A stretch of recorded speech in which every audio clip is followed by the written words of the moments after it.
Hello mga auntie! So welcome back sa ating channel. So pasensya na kayo sa ating paligid dahil maingay. So kagaya ba kayo sa akin na gusto nyong i-roaming ang inyong SIM card sa Pilipinas? So punta lang tayo sa ating settings. Ayan, dito tayo sa ating settings. Tapos punta tayo sa ating connection. Tapos ayan, punta din tayo sa ating mobile network. Ayan siya, i-on lang natin ang ating data roaming. Ayan, naka-on na din siya mga ante.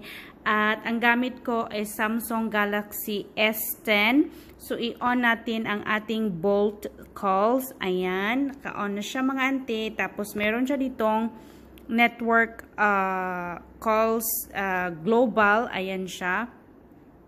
Naka-network mode, global siya mga auntie kasi yung gamit ko sa Pilipinas ITM or sister company ng Globe. So, tapos, punta tayo dito sa network operator. Ayan siya, may network operator siya.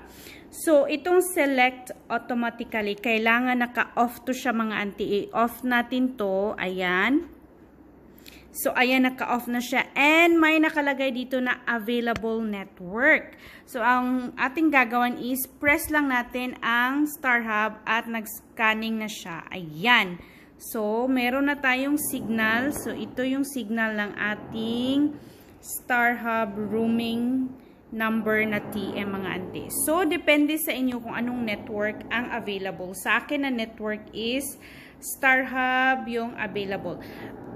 Remember nyo mga auntie, yung select automatically, kailangan naka-off yan siya. Tapos, i-press nyo yung scan mode, scan network para makita nyo kung ano yung available na network sa inyo. Sa akin, naka-connect ako sa StarHub. Dito ako sa Singapore mga auntie. So, yan lang ang gagawin natin para maka-connect, may signal ang ating roaming number dito sa Singapore. Ay